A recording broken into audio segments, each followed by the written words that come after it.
I just want to say I am so impressed with you, Brooke and Suzanne, for what you have done here today.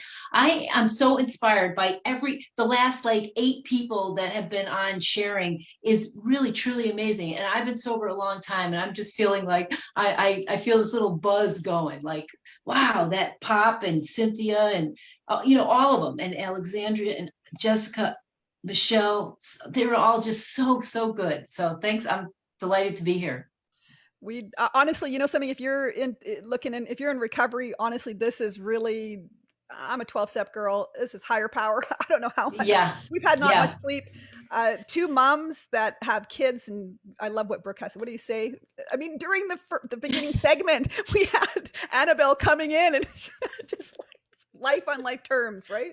I tell you. But And Elise, and I just met Elise too, like about 2 weeks ago on Clubhouse. And yeah. I'm so sorry that, and I saw your opening about, sending out prayers for her. So Elise, if you're listening, big hugs. I'm, really everybody, of course, pulling for you to get through this quickly. And yeah, this too shall pass. Yeah. Well said. Yeah. So let's just get started here. We have a couple of amazing panelists here. I mean, all of our guests are just stars, honest to goodness. And I'm just so excited about this particular panel because, all of us being in recovery is important, but we really want to talk about the family and the allies and the supporters. And Shalu, who is from Uplift Wellness, helps individuals with wellness strategy and accessibility. And of course, Maureen, I mean, your long-term recovery, but let me tell you, you know a lot being in recovery of family, the effects of, and I thought we should talk about that today because, it is not just about the person that's just in recovery. So why don't we start off with Maureen first to kind of address the family and the supporters and the allies. Okay, Suzanne, that's so funny you should say that because like my family is super supportive. I got sober when I was 24 years old, but my whole platform and everything I talk about is about leadership and work. And you're like having me talk about family. I'm like, what? Oh no.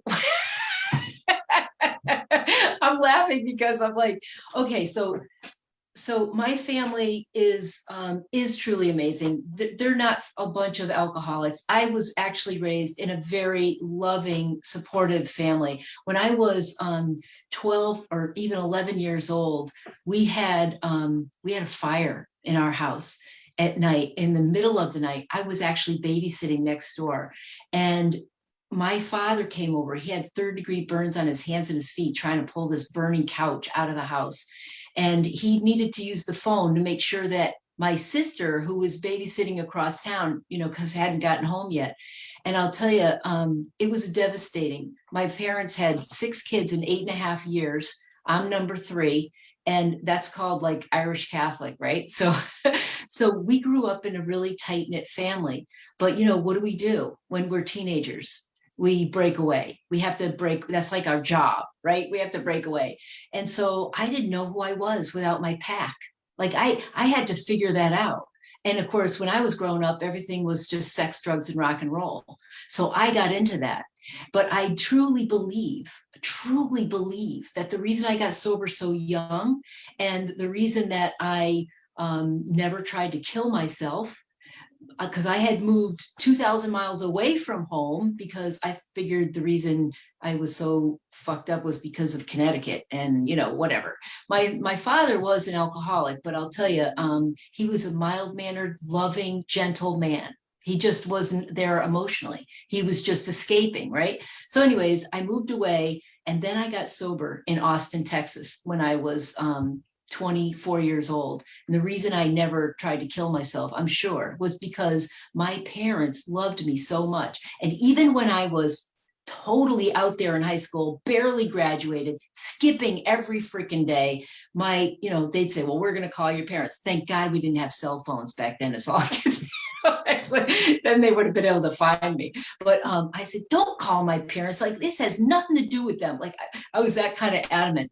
But I'll tell you, my mom got into Al-Anon, and my dad, he tried to get sober. He was kind of a binge drinker after that. But I'll tell you, there was just always so much love. And I think that that's why I got sober so young, because I couldn't blame it on them.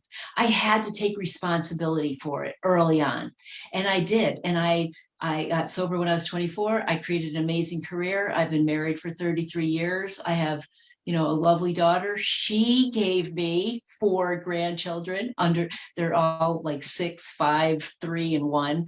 And yeah, I am having a blast with them. So there's so much, when there is love, there's love. But I'll tell you, having space for other people in the program who share their stories, family has not always been there for everybody. There are some people who really need to separate from their families. And I'm just so, so grateful that I didn't have to be one of them, that it's really been good for me. And that's probably why I got sober so early, so young. Oh, well, thanks, Maureen. Maureen also is really big on Clubhouse. We talked about that earlier in the beginning of the show, talking about, another platform I know, but this one's might be, kind of an ease in because you don't have to come on screen. It's not Zoom, it's only audio. And there's some really amazing connections you can make on every topic, honestly, not just recovery, but for family support, for if you want to build a house. I mean, shoot, they've got everything on there. Everything. It's like Yeah. Pinterest on audio, I tell you. Yeah. But anyways, Shalu, an incredible ally. What you are doing, the commitment that you have to be able to help. Please share. Oh man, well, one, thank you for having me. And two, Maureen, thank you for sharing your story. And you touched light on a lot of important factors. So I'm a clinician and I'm about to graduate as a registered psychiatric nurse. So I'm transitioning from counseling to psych nursing. And family is Congratulations. huge. Thank you. Family is a huge component towards the recovery, whether it's blood family or chosen family. It's an important protective factor that I really like to integrate with the people that I work with. It's recognizing, their right to belong. It's part of our basic needs. It's Maslow's hierarchy of needs. We deserve to belong. We're social creatures, and finding where we belong can be tricky, and it can take us down paths that we don't deserve to be in. But connecting continuously and consistently and having a reach out makes a difference. And so this is the first time I'm saying it out loud on a forum, but I like to identify as an effective sober ally. And I've been in Al-Anon since I was in grade 11, and nobody's known that until now and today. Wow. Good job. Thank you. And so, oh God, I lost my train of thought. So going back to what it is, like how to be an effective ally, I made my dumb choices. I did things that I should have thought twice about. I did things that were against the principles of Al-Anon for myself. And I learned the hard way. And one of the biggest things for me to become an effective sober ally is recognizing the consistency of being able to reach out. Nobody chose addiction. Nobody woke up one day deciding consciously, like, okay, I'm going to hand my life over, hand my power over to addiction and see what it happens. Like, nobody wakes up consciously deciding that. And so the trust can become very confusing as someone remains in addiction or an active addiction. And so having to reach out is a huge component for myself, and putting in the work and consistently reaching out. And that's a big bridge that can help eliminate the stigma and have that dialogue, that productive dialogue of inclusivity. The recovery community is a community, just like any other community, whether it's South Asian, LGBTQ, it's a community that deserves to be valued, respected, and dignified, and it deserves everything to be included within society. It deserves its rightful inclusion. And as a sober ally, I've made it my professional mission to spread the word however I can, and educate and empower and enlighten however I can, wherever I go, what it means to be inclusive, so we can give the recovery community a safe, supportive environment so they can feel comfortable and brave to reach out and get the help they deserve. Good. Well said. Thank you. Oh, you're on mute. On mute. You know how many times I've had that happen today? You're on Oh my gosh. Anyways, Maureen, is there anything? Yes. Because what you were saying, Shalu, is so important. And that is, and what you said earlier in your broadcast, Suzanne, that we can't hide anymore. We shouldn't hide anymore. We clearly have a opioid epidemic. We have a I don't want to feel epidemic, right? Yeah. Don't we? What are we doing? We're popping pills. The freaking pharmaceutical industry is going crazy. It's making billions of dollars because we just are trying not to feel our feelings. And we, meaning Americans or humanity as a whole, I would say.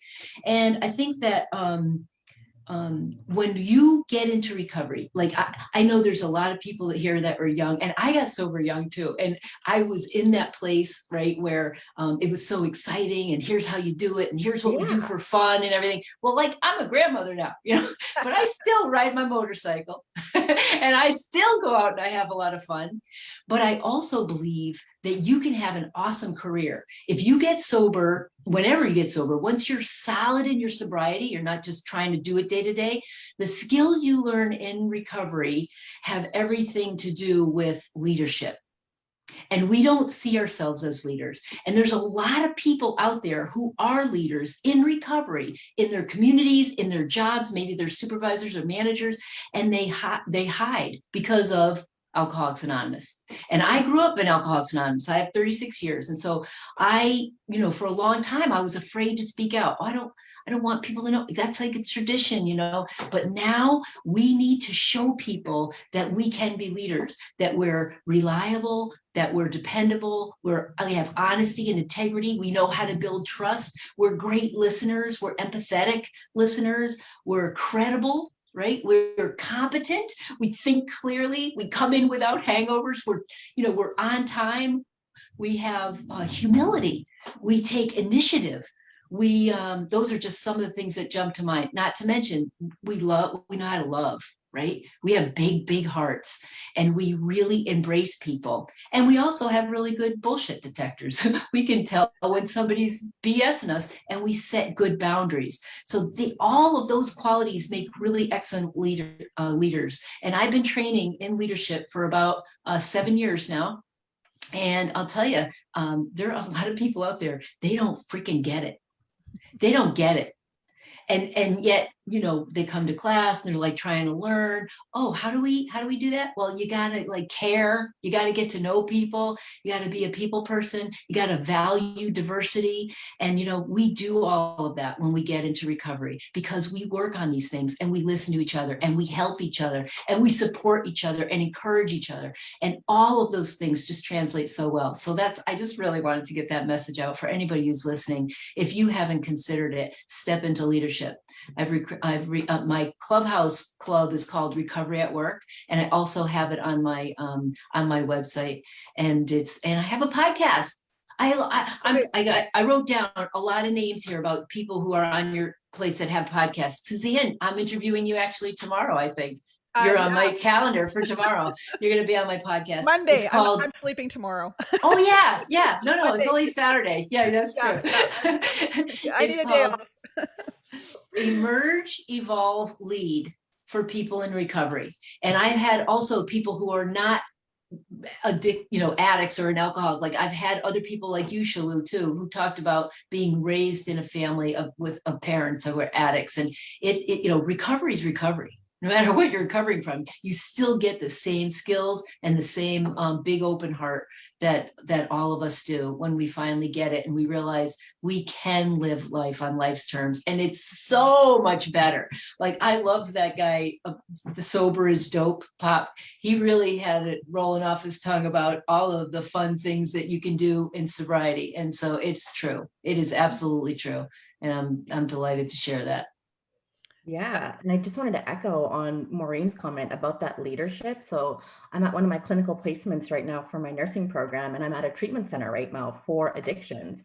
And that's a huge piece of focus when it comes to the psychosocial rehabilitation process. That's the cornerstone of recovery principles in nursing now. We finally are seeing it in the medical field, in the health field. And we're starting to bring it out to practice, and we're trying to shine a brighter light to it. And a huge component of that is educating our clients, our community-based clients and patients, the value of autonomous leadership, what that means, how to develop those skill sets. And a lot of it is coming down to having those conversations on how you can rewire your brain cells. And Yes. meditation is like just this much of a component to everything else.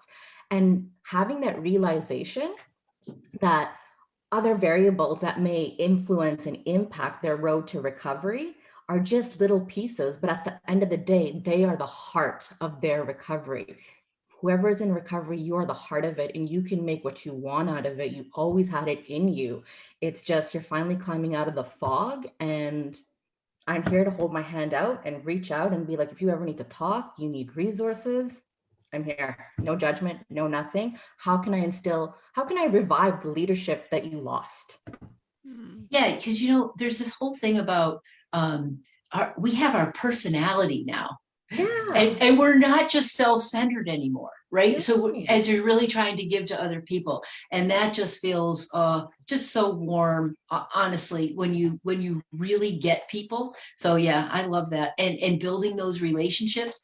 I'm so glad to hear you say that, Shalu, that's happening in the academic world now too. I'm Very good. more proud to be a student than I am right now. And I've been saying this for a whole week, like what a time to be alive, especially going into psychiatric nursing. We're starting to move away from like the medications and everything, because that opens up a whole other can of worms if it's not supervised. And it's not a secret. The health authority is somewhat of a broken system that has room for improvement. It's a process, but when we have people like us banding together, the process becomes easier and the process becomes more natural. And when we have this cohesion, we can set a solid infrastructure for people in recovery. And it comes back to our theme that we started off this panel with. Everybody in the recovery community is part of a community that deserves its rightful dignity. We need to step up, do our parts. And to all the sober allies out there, keep up your hard work, be there for the people you love. You never know who you're going to cross paths with that you're going to transform their lives. And reach out with love and kindness, keep up the hard work, and let's just support people to lead healthier, happier, better lives that they deserve. Yeah. Amen. Indeed. I don't know how many times I've been to celebrations and we celebrate our sobriety, and the families come, sometimes not, but usually there might be one. But as you watch them, stay sober, there's more and more come each year. But I know they all sit there in the first year going, why did they get a damn cake? What about our reward? And if you're out there and you're one of those allies looking at, someone that's hurt you really badly, if you're a child, if you're a mom, a dad, a grandparent, anybody that's been hurt by somebody in addiction, I really urge you, because that's healing in itself, that's needing some attention. You're important. You will discover, like I've discovered from being, I'm a mom of a teenage alcoholic, and even being in recovery, I had to go and get myself extra help in regards to dealing with those hurts, because, those individuals that are using that's why they say it's like a Jekyll and Hyde. We got to work through those. So there's lots of resources on Just for 24, also the Seek Purpose. I know Uplift Wellness does a phenomenal work with anybody that is an ally of somebody or effects of somebody who is in addiction. I know Emerge Leadership Academy does some really wonderful work as well, teaching people to kind of embrace their greatness of leadership. And so thank you so much for you guys coming today. I wish there's more time. I keep saying I know. I think you caught up though. You were a little behind an hour ago, but you're catching up now. Yeah, I guess so. Yeah. I don't know if my clock's off or Brooks is off, but I mean, I got 3:56. No, that's a wrap. I just want to take a moment to mention what's happening in the comments here on the live. There's people connecting with resources and sharing information with each other. And I just think it's the most beautiful thing. Like, who would have thought this would be how we're connecting with each other. I cannot wait until this is a live event and we can have you guys all on the stage. Because Oh yeah. this is just so incredible. I can't believe what we're doing. And we have a prize giveaway. So we're doing Brainwashed Coffee prize pack, which is huge. There's like stickers and a t-shirt and Brainwashed Coffee, which has hilarious names all around recovery. They do support recovery nonprofits with their brands. So go check them out. And the winner is Jess Curley. You are cleaning up. I cannot believe it. Oh my goodness. She guessed the number. You guys have to get into these comments. Wow, amazing. I know a lot of people were trying for that one. That was a really big prize pack. And oh my gosh, Shalu, it was so glad to see you. And really, really great to meet you, Maureen. Thank you so much for having me. I love our chats on getting to hear you on Clubhouse. And it's a really great app if you guys are looking for connections. So go check that out. Okay. Thanks, guys. Don't forget, Thank go check you. out Instagram, their covers, their superstars, all their informations and contacts are on there.